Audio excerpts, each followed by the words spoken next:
स्वागत है आप सबका चैनल में। Praise the Lord. परमेश्वर की बहुत बहुत महिमा हो, परमेश्वर की स्तुति हो, परमेश्वर को धन्यवाद, परमेश्वर की स्तुति हो। तो मैंने एक वीडियो में कहा था कि मैं डेट बताऊंगा।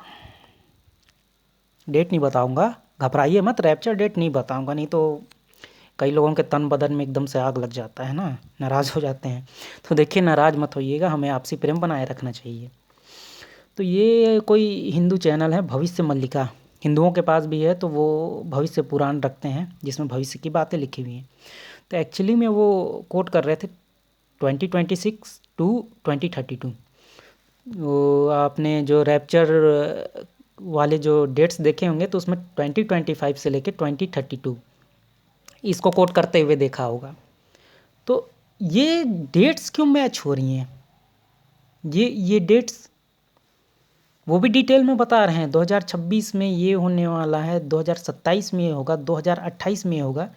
इसीलिए मैंने ये स्क्रीनशॉट ले करके रखी हुई थी ये, क्योंकि देखिए, वीडियो को उठा करके किसी का भी डालना बहुत प्रॉब्लम क्रिएट करता है। और आप तो जानते हैं मसीह सताव कितना ज़्यादा। हम तो छत्तीसगढ़ वासी भैया, हमारे यहाँ तो वैसे भी मान लीजिए कहीं भी अगर डपली भी बज गया तो तुरंत न रे बाप धर्मांतरण हो गया, धर्मांतरण हो गया, धर्मांतरण हो गया बोलते हैं और तत्काल बुला लेते हैं, है ना। तो देख लीजिए, डेट्स बहुत मैच हो रही हैं। ये डेट्स कहाँ से निकल के आ रही हैं? क्योंकि जो दानियल है, एक चीज़ आप गौर करिएगा, हमें बहुत सारी डेट्स दी गई हैं। ये है ना 70 सप्ताहों की भविष्यवाणी। तो ये 70 सप्ताह की भविष्यवाणी मैंने पहले भी उसमें अपने चैनल पे डाल रखा है। उसमें अंतिम जो 70वां सप्ताह है उसके बारे में मैंने बताया। जो 69वां सप्ताह जो है वो 2025 के आसपास आता है, 69वां।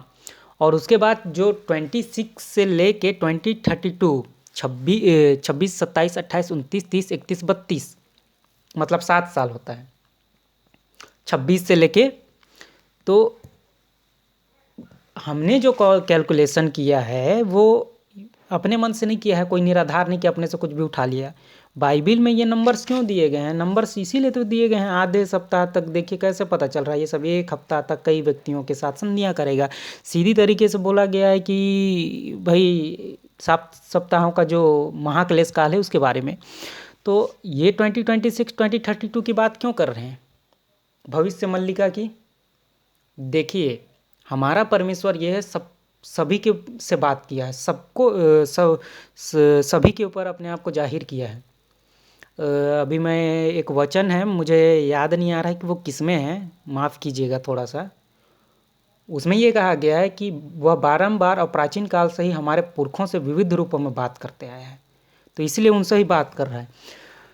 तो यहाँ पे देखिए, यहाँ पे जो ये 70 सप्ताहों की भविष्यवाणी है ना, अभी ट्रम्प बहुत सारी पीस डील बांध रहे हैं, बहुत सारी पीस डील हो रही हैं ट्रम्प के द्वारा की जा रही हैं, दौड़ दौड़ के बहुत तेज़ी से की जा रही हैं।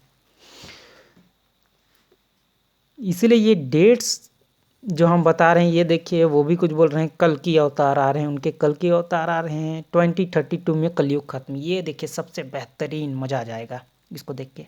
अरे लाइफ में थोड़ा मज़ा लेना है, ऐसा थोड़े कि क्रिश्चियन लाइफ है तो मज़ा नहीं है।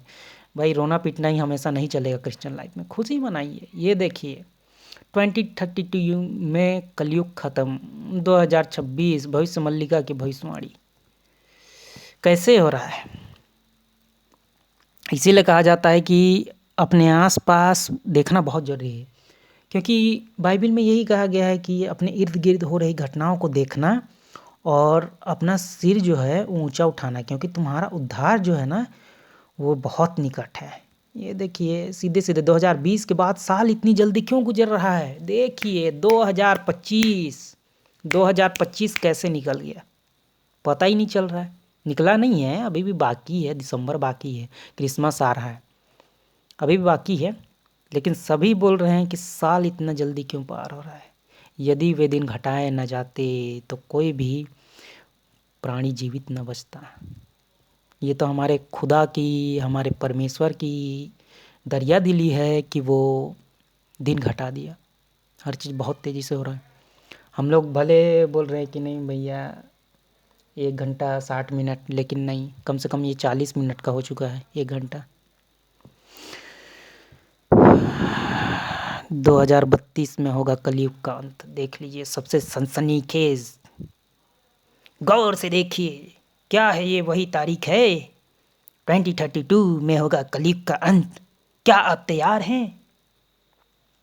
हम इकलौते नहीं हैं गाइस, ये परमेश्वर का आत्मा काम कर रहा है, परमेश्वर का आत्मा। कई लोग बोलते हैं कि नहीं, शैतान ने उसे दर्शन दिखाया। शैतान कभी दर्शन नहीं दिखाएगा ये सब। शैतान तो दिखाएगा no no, everything is all fine, everything बहुत अच्छा चल रहा, बहुत अच्छा, सब ठीक है, सब ठीक है, सब ठीक है। आपकी तैयारी कितनी है? मेरी तैयारी मैं बताऊंगा तो पता नहीं आप कैसे करेंगे कि बड़ाई ये वो, ठीक है, मैं आपको कभी दिखाऊंगा। शायद दिखाना नहीं चाहिए, लेकिन मैं दिखाऊंगा। आपके भी कई मित्र होंगे, मेरे भी कई मित्र हैं, वो भी पिकनिक जाते हैं, हम भी पिकनिक जाते हैं। तो आपके मित्रों में से भी कई मित्र ऐसे होंगे जो, माफ़ कीजिएगा, वो शैतान का मूत्र पीने में बहुत ही खुशी का अनुभव करते हैं। शैतान का मूत्र यानी शराब, मदिरा। तो वो पीते हैं, हम बैठे रहते हैं, हम उनको देखते हैं, वो हमको देखते हैं, और शैतान के मूत्र की ओर देखते हैं। तो हम उनके साथ बैठते हैं, लेकिन ना ही हम उसे हाथ लगाते हैं, और पीने की बात तो बहुत की दूर है। तो ये होती है तैयारी। क्या होता है कि कई बार आप उठते बैठते हैं इस तरीके से, तो आपको भी दिया जाता है, लोगे लोगे, तो वहाँ हमारी यही तैयारी रहती है, नहीं, नो नो, हम नहीं लेते। कई लोग बोलते हैं अरे यार कैसे सूखा सूखा, ऐसे सूखा सूखा, या हम सूखा सूखा ही रहते हैं, क्योंकि मैं एवरीडे परमेश्वर के आगमन को देखता हूँ, इसलिए मैं सूखा सूखा रहता हूँ।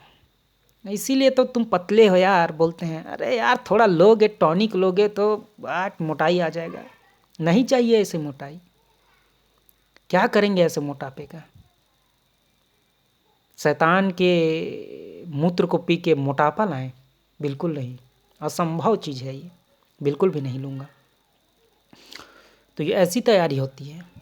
पिकनिक की बात मैंने इसीलिए बताई आपको कि पिकनिक जाते हैं तो अक्सर ये होता है यार, कई लोग जाते हैं, आपने देखा होगा, जगह जगह की बात है। हम सामाजिक प्राणी हैं, जगह जगह हमारा कई लोगों के साथ उठना बैठना है, तो भाई वो तो जाहिर सी बात है, आप उनकी पार्टियों में जाएंगे तो उनके में चलता होगा, तो वो ड्रिंक बना रहे होंगे तो आपको देंगे। हाँ, लेकिन ये है कि अगर कोई कोल्ड ड्रिंक देता है तो मैं पी लेता हूँ, फ्रूटी, माज़ा, तो उसके लिए मैं कभी मना नहीं करता हूँ। स्प्राइट खूब, कोई दिक्कत नहीं है, वो हम पी सकते हैं। लेकिन मैं ऐसी चीज़ को कभी नहीं पीता हूँ जिससे आपके जो सोचने समझने की क्षमता पे असर होता हो, जो आपकी सोच को विकृत करती हो। आपने देखा होगा कि पीने के बाद बहुत बड़े बड़े क्राइम हो जाते हैं। क्यों होते हैं? शैतान का मूत्र पीने के बाद क्या होगा? अच्छी चीज़ें तो होगी ही नहीं। शैतान का मूत्र पीने के बाद यही सारी चीज़ें होती हैं। तो मैं ये डेट कैलकुलेशन की बातें कर रहा था, कई लोग नाराज़ हो गए थे, ये वो, we have to see after 23 सितंबर, 24 सितंबर, वी हैव टू सी, है ना? काफ़ी लोग बोल रहे थे, लेकिन गौर कीजिएगा, नंबर क्यों दिए गए हैं? दानियल को नंबर क्यों दिया गया है? ओल्ड टेस्टमेंट में सिर्फ देखिएगा आपको भविष्यवाणी मिलेगी, और ये सारी भविष्यवाणियाँ आगे जाके आपस में मैच करती हैं, अलग अलग नहीं भागती हैं कोई भी भविष्यवाणियाँ। तो पुराने टाइम में जो प्रॉफिट्स को, नबियों को, ईसाया और जो एजेकिएल हैं, इनको जो भविष्यवाणी दी गई है, उनमें डेट्स नहीं थी कि ये ऐसे होगा, वैसे होगा, ये होगा, वो होगा। लेकिन दानियल के आते आते ना नंबर्स दिए जाने लगे। कौन दे रहा था? पवित्र आत्मा। पवित्र आत्मा उनको नंबर दे रहा था भाई, पवित्र आत्मा नंबर दे रहा था। काफ़ी लोग बोलते हैं ना, और ये मत्ती 24 सबसे ज़्यादा कोट तो अभी यही किया जाता है, उस दिन उस घड़ी के विषय में कोई नहीं जानता है, ना तो स्वर्गदूत, ना तो पुत्र, केवल पिता ही जानता है, केवल पिता ही जानता है। मेरा एक सवाल और रहता है ऐसे में, क्या पिता और पुत्र अलग अलग हैं? यीशु ने तो खुद बोला, पिता और मैं एक हैं, जिसने मुझे देखा पिता को देख लिया। तो कैसे नहीं मालूम है?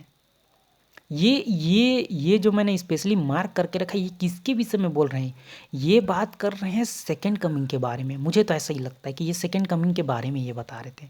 फिर आगे एकदम से वो बोलते हैं कि नहीं, नूह के दिनों की तरह होगा, जल प्रलय से पहले नूह के जहाज के दिन चढ़ने तक खाने पीने ब्याह करने दुनियादारी सब वो कर रहे थे, कुछ भी नहीं पता था उनको। लेकिन एक उठाया जाएगा और दूसरा छोड़ दिया जाएगा, बिल्कुल अलग तरीके से यहाँ पे बता देते हैं। समझ रहे हैं? तो वीडियो देखने के लिए थैंक यू सो मच।